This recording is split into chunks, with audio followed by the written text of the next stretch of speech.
गुरु सत्ताय नमः। गायत्री महाविज्ञान तृतीय भाग। लेखक परम पूज्य गुरुदेव वेदमूर्ति तपोनिष्ठ पंडित श्री राम शर्मा आचार्य।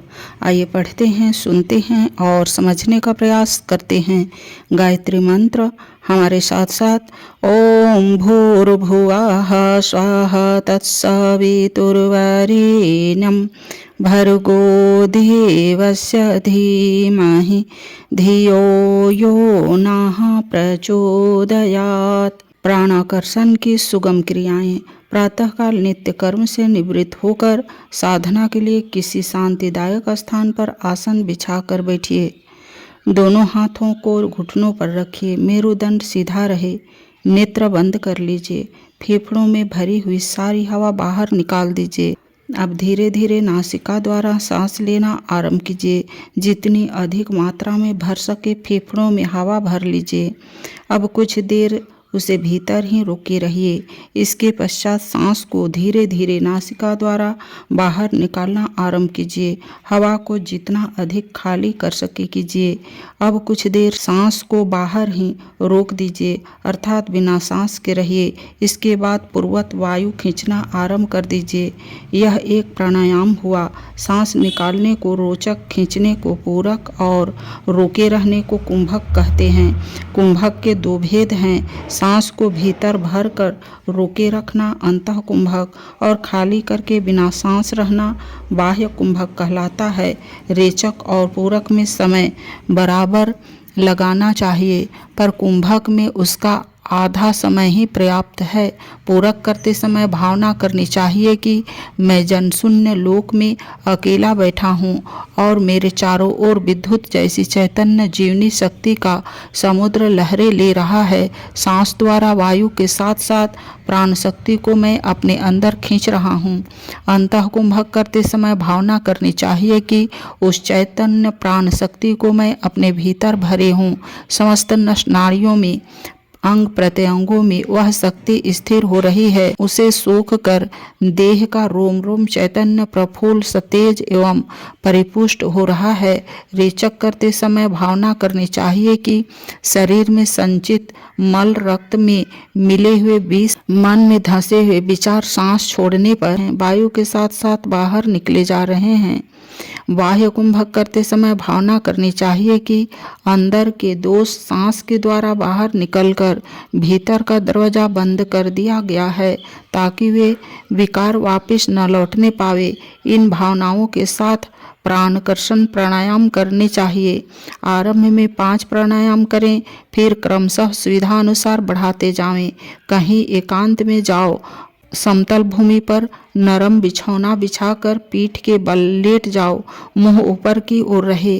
पैर, कमर, छाती, सिर सब एक सीधे में रहे। दोनों साथ सूर्य चक्र पर। आमाशय का वह स्थान जहां पसलियाम और पेट मिलता रहे।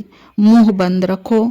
शरीर को बिल्कुल ढीला छोड़ दो, मानो वह कोई निर्जीव वस्तु है और उससे तुम्हारा कोई संबंध नहीं है। कुछ देर शिथिलता की भावना करने पर शरीर बिल्कुल ढीला पड़ जाएगा। अब धीरे धीरे नाक द्वारा सांस खींचना आरंभ करो और दृढ़ शक्ति के साथ भावना करो कि विश्वव्यापी महान प्राण भंडार में से मैं स्वच्छ प्राण सांस के साथ खींच रहा हूँ और वह प्राण मेरे रक्त प्रवाह तथा समस्त नाड़ी तंतुओं में प्रवाहित होता हुआ सूर्य चक्र में इकट्ठा हो रहा है। इस भावना को कल्पना लोक में इतनी दृढ़ता के साथ उतारो कि प्राण शक्ति की बिजली जैसी किरणें नासिका द्वारा देह में घूमती हुई चित्रवत दिखने लगे तथा उसमें प्राण प्रवाह बहता हुआ आए। भावना की जितनी अधिकता होगी उतनी ही अधिक मात्रा में तुम प्राण खींच सकोगे। फेफड़ों को वायु से अच्छी तरह भर लो और 5 से 10 सेकंड तक उसे रोके रहो। आरंभ में 5 सेकंड काफ़ी है, पश्चात अभ्यास बढ़ने पर 10 सेकंड तक रोक सकते हैं। सांस के रोकने के समय अपने अंदर प्रचुर परिमाण में प्राण भरा हुआ है, यह अनुभव करना चाहिए। अब वायु को धीरे धीरे बाहर निकालो। निकालते समय ऐसा अनुभव करो कि शरीर के सारे दोष, रोग और विष इनके द्वारा निकाल बाहर किए जा रहे हैं। 10 सेकंड तक बिना हवा के रहो और पूर्वत प्राणकर्षण का मूल तत्व सांस खींचने छोड़ने में नहीं वरन आकर्षण की उस भावना में है जिसके अनुसार शरीर में प्राण का प्रवेश होता हुआ चित्रवत दिखाई देने लगता है। इस प्रकार श्वास प्रश्वास की क्रियाएं 10 मिनट से लेकर धीरे धीरे आधे घंटे तक बढ़ा लेनी चाहिए। श्वास द्वारा खींचा हुआ प्राण सूर्य चक्र में जमा होता जा रहा है, इसकी विशेष रूप से भावना करो। मुंह द्वारा सांस छोड़ते समय आकर्षण प्राण को छोड़ने की भी कल्पना करने लगे तो यह सारी क्रिया व्यर्थ हो जाएगी और कुछ लाभ न मिलेगा। ठीक तरह से प्राणकर्षण करने पर सूर्य चक्र जागृत होने लगता है। ऐसा प्रतीत होता है कि पसलियों के जोड़ और आमाशय के स्थान पर जो गड्ढा है वह सूर्य के समान एक छोटा सा प्रकाश बिंदु मानव नेत्रों से दिख रहा है। यह गोला आरंभ में छोटा थोड़े प्रकाश का और धुंधला मालूम देता है, किंतु जैसे जैसे अभ्यास बढ़ने लगता है वैसे वैसे साफ स्वच्छ बड़ा और प्रकाशवान होता है। जिनका अभ्यास बढ़ा चढ़ा है उन्हें आंखें बंद करते ही अपना सूर्य साक्षात सूर्य की तरह तेज पूर्ण दिखाई देने लगता है। वह प्रकाशित तत्व सचमुच प्राण शक्ति है।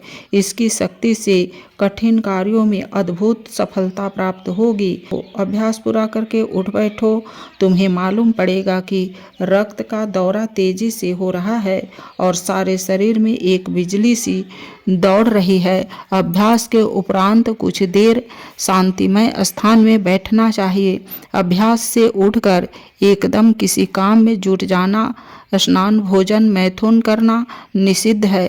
ऊपर सर्वसाधारण के उपयोग की श्वास प्रश्वास क्रियाओं का वर्णन हो चुका है। इसके उपयोग से गायत्री साधकों की आंतरिक दुर्बलता दूर होती है और प्राणवान होने के लक्षण प्रकट होने लगते हैं। प्राणमय कोश की भूमिका को पार करते हुए 10 प्राणों को संशोधित करना पड़ता है। मनुष्य शरीर में 10 जाति के प्राणों का निवास है। इनमें से 5 महाप्राण और 5 को लघु प्राण कहते हैं। पहला प्राण, दूसरा अपान, तीसरा सम्मान, चौथा उदान, पांचवा व्यान। यह 5 महाप्राण है। और पहला नाग, दूसरा कूर्म, तीसरा क्रिकल, चौथा देवदत्त, पांचवा धनंजय।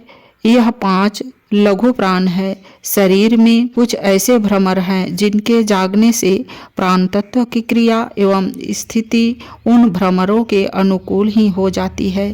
बिजली की धारा बल्ब के स्पर्श से प्रकाश करती है, पंखे के साथ मिलकर हवा करती है, मोटर में आकर ताकत पैदा करती है, रेडियो में उसका कार्य ध्वनि को पकड़ना होता है। प्राण तत्व एक प्रकार की विद्युत शक्ति के समान है। बहते हुए पानी में जैसे भ्रमरों के गड्ढे पड़ते हैं, वैसे ही सूक्ष्म शरीर में कुछ ऐसे भ्रमर हैं जिनके साथ प्राण का सम्मिश्रण होने से एक विशेष प्रक्रिया की जाती है। 5 महाप्राणों को ओजस और 5 लघु प्राणों को रेतस कहते हैं। दोनों प्राण एक दूसरे के सहायक एवं पूरक हैं। दोनों नेत्र, दोनों नथुने, कान, दोनों हाथ, दोनों पैर एक दूसरे के सहायक एवं साथी हैं। इसी प्रकार महाप्राण और लघु प्राण भी आपस में संबंध तथा सहायक हैं। इनको एक ही प्राण के 2 भाग कहा जा सकता है। एक होते हुए भी कुछ भेदों के कारण मस्तिष्क को अगला बड़ा मस्तिष्क और पिछला छोटा मस्तिष्क 2 भागों में बांटा गया है। वैसे ही प्राण तत्व भी 2 भागों में विभाजित हुआ है। प्राण वायु का निवास स्थान हृदय है।